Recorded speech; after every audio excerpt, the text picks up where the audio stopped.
selamat pagi anak-anak. Salam sejahtera bagi kita semua.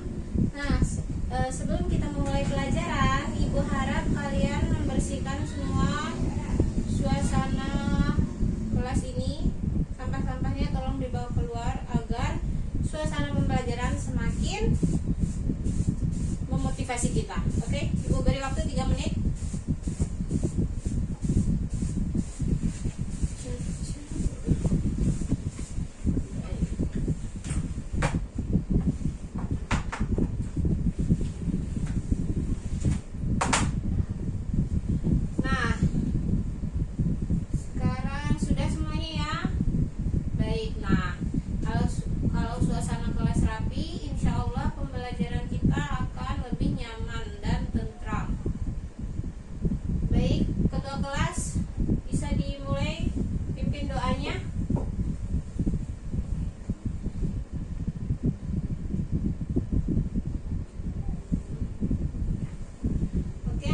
Sebelum kita memulai pembelajaran, Ibu akan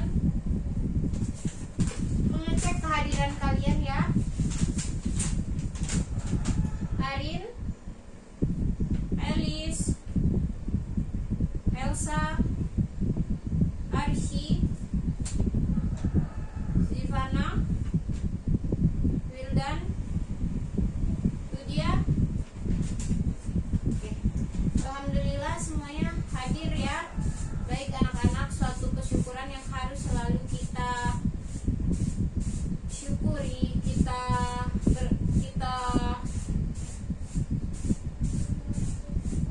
suatu keadaan yang harus selalu kita syukuri, bahwa kita semua bisa hadir di tempat yang sangat memadai untuk melaksanakan kegiatan pembelajaran dan pembelajaran ini dalam keadaan yang sehat walafiat. Amin ya rabbal alamin. Semoga kesehatan ini dapat kita gunakan sebaik-baiknya, karena ini merupakan amanah juga dari Allah Subhanahu wa taala yang harus kita jaga. Oke. Kemarin kita sudah, ini materi masih sama seperti minggu kemarin, masih pada materi teks cerita fabel. Teks cerita fabel. Oke, kemarin kita Ibu telah memaparkan sedikit tentang apa itu, tentang pengertiannya, jenisnya dan ciri-ciri dari teks cerita fabel. Kemudian hari ini kita akan mempelajari tentang struktur teks cerita fabel. Oke. Sebelum kita lanjut ke struktur, Ibu sedikit ingin mengasah ingatan kalian tentang apa yang telah kita bahas minggu kemarin. Ada yang bisa menjelaskan apa itu pengertian teks cerita fabel? Oke, Arin bagaimana? Ya, benar sekali. Bagus. Kemudian Zivana? Ya. Sekarang ada yang bisa menjelaskan apa itu ciri-cirinya teks cerita fabel? Ya. Benar sekali. Oke. Jadi teks cerita fabel itu merupakan cerita pendek yang menggambarkan watak manusia dan diibaratkan sebagai binatang.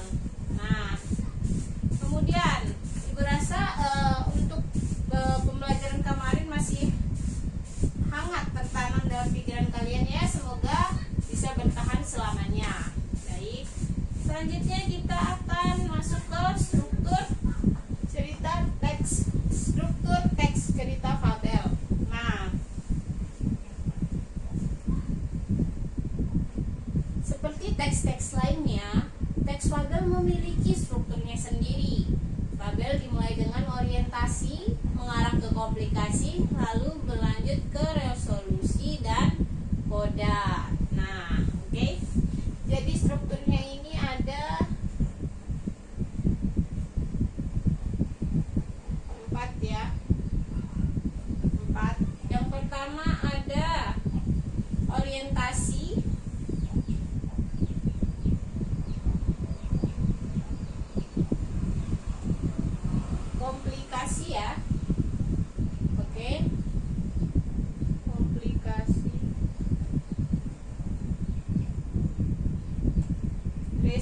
resolusi dan koda. Baik anak-anak, jadi ini 4 struktur dari teks fabel yang harus kalian ingat. Oke. Nah, sedikit Ibu jelaskan. Jadi orientasi merupakan bagian awal suatu cerita. Di bagian ini terdapat pengenalan tokoh, latar tempat, dan latar waktu. Kemudian setelah pembaca memahami di mana cerita berlangsung dan siapa saja yang terlibat, teks fabel kemudian dilanjutkan dengan komplikasi. Dalam komplikasi terdapat konflik. Ya, jadi komplikasi adalah konflik atau permasalahan antara satu tokoh dengan tokoh lainnya. Biasanya komplikasi terjadi akibat kepribadian salah satu tokoh. Oke. Nah, kemudian setelah komplikasi mencapai klimaks, barulah masuk ke bagian resolusi. Masalah yang terjadi pada komplikasi dapat diselesaikan atau menemui titik terang di resolusi ini. Kemudian teks fabel ditutup dengan koda. Nah, dalam bagian koda ini akan dijelaskan perubahan yang terjadi kepada tokoh dan pelajaran apa yang dapat kita petik dari cerita tersebut. Oke? Bisa dimengerti secara garis besar dia.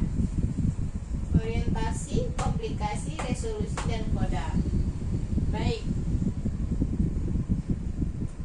Untuk langsung agar kalian lebih cepat memahami tentang struktur teks cerita fabel,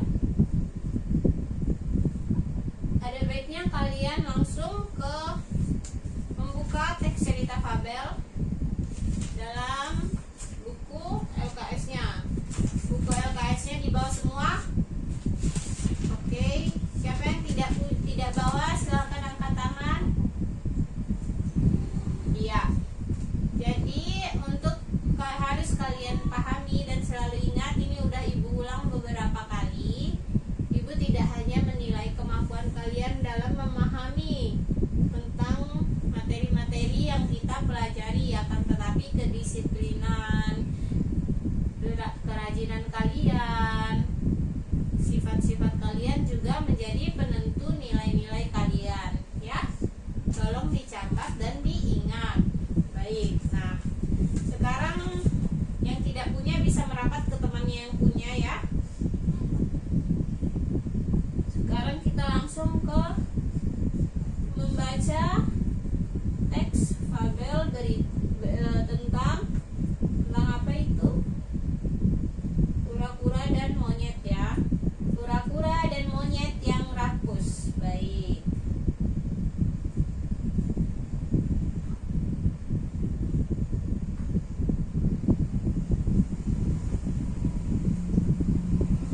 Nah, sekarang Ibu bacakan, ya. Mungkin kalian sedikit kepanasan kalau rapat-rapat sampai bertiga berempat. Ibu lihat, lain kali LKS-nya dibawa untuk agar kalian belajarnya juga nyaman, nggak berdesak-desakan, jadinya kayak gini, ya. Oke.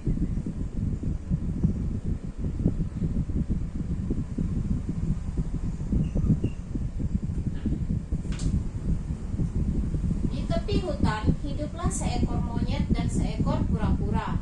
Pada suatu hari, monyet mengajak kura-kura menanam pohon pisang. Kura-kura, mari kita menanam pohon pisang, ajak monyet. Ayo, kau di sebelah kanan, aku di sebelah kiri, jawab kura-kura. Hari berganti hari, setiap hari kura-kura merawat pohon pisangnya.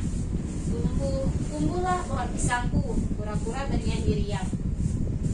Monyet hanya melihat tingkah laku kura-kura sambil tiduran di rerumputan. Apa kabar monyet? Bagaimana pohon pisangmu? Sapa kura-kura kepada monyet. Biarkan saja, besok-besok juga berbuah, jawab monyet sombong. Bulan berganti bulan, pohon pisang kura-kura berbuah. Buahnya besar-besar. Ia akan mengundang kawan-kawannya untuk diajak berpesta pisang.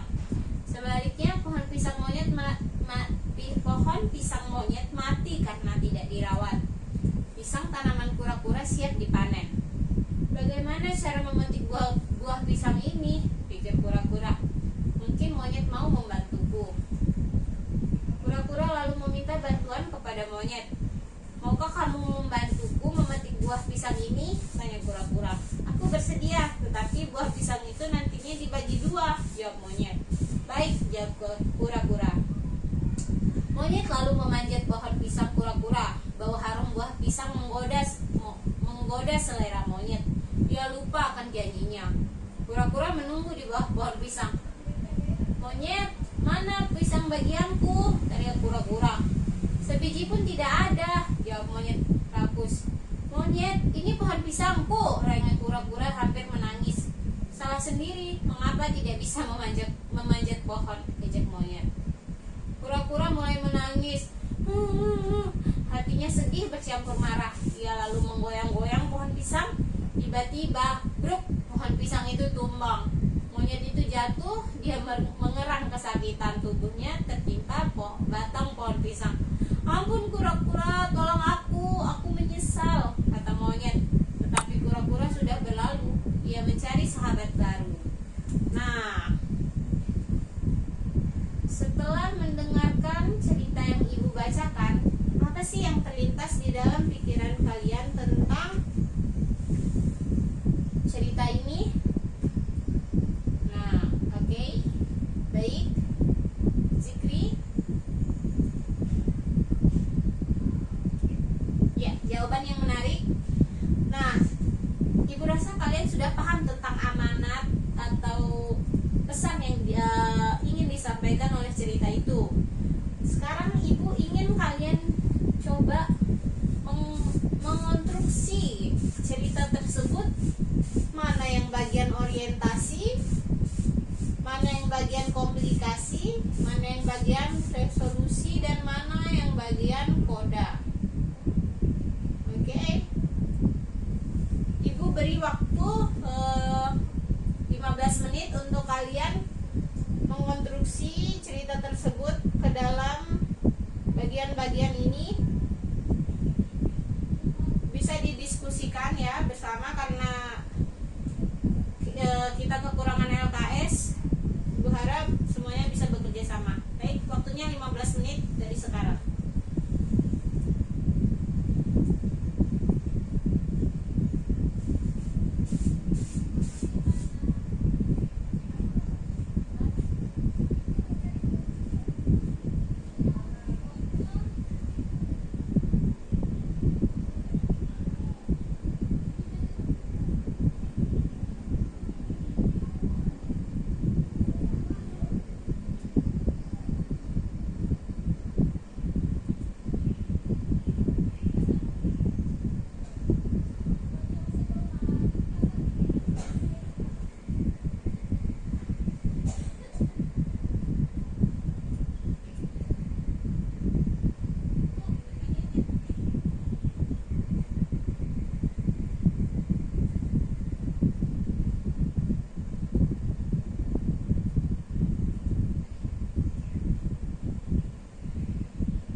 Sudah selesai ya waktunya, 15 menit sudah berlalu.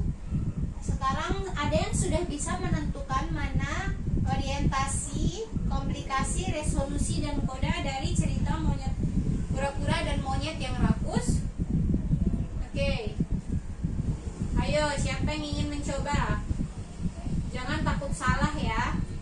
Kita di sini sama-sama belajar, ibu belajar, kalian juga belajar. Oke?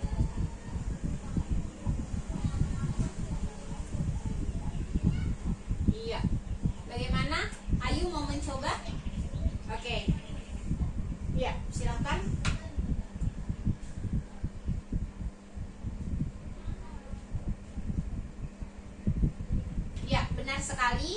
Jadi orientasinya adalah mulai dari di tepi hutan.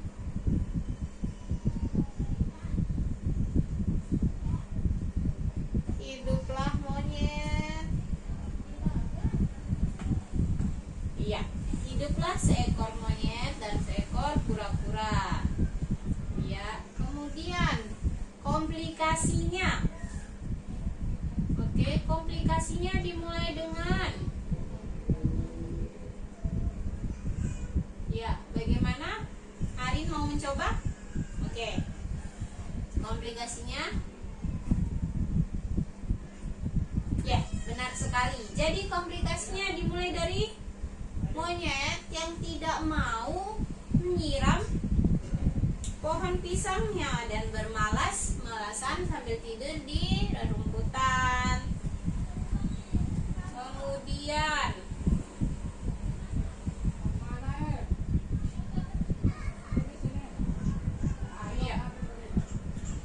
resolusinya. Oke, jadi resolusinya bagaimana, Zikri? Ya, benar sekali. Jadi resolusinya ada bagian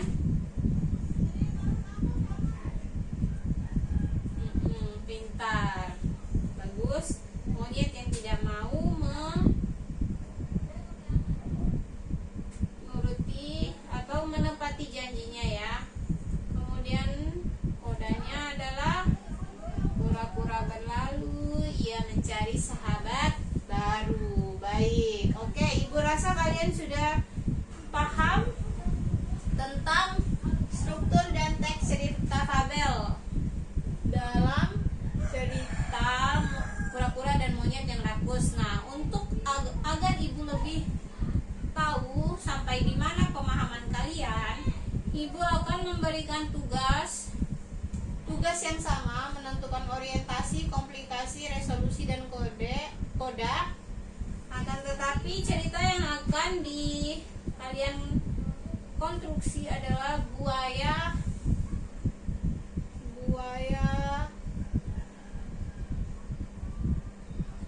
yang serakah. Oke. Nah, jika tadi kalian bisa berdiskusi, untuk tugas ini kalian Ibu harap kerjakan secara individu dan secara mandiri, secara sesuai dengan pemahaman kalian saja. Tidak perlu Ibu harap tidak ada yang menyontek ya, contek-menyontek. Karena di sini karena dari tugas ini Ibu bisa tahu, bisa paham apakah kalian benar-benar mengerti atau hanya salah satu dari kalian yang mengerti. Oke. Tugas ini dikumpulkan 3 hari ke depan di ruangan Ibu ya, di meja Ibu. Oke. Baik, itu saja mungkin untuk pertemuan kita kali ini. Lebih dan kurangnya Ibu mohon maaf. Jaga kesehatan kalian karena cuacanya cukup tidak mendukung ya. Pagi-pagi sudah hujan. Nah, Ibu harap kalian sehat selalu.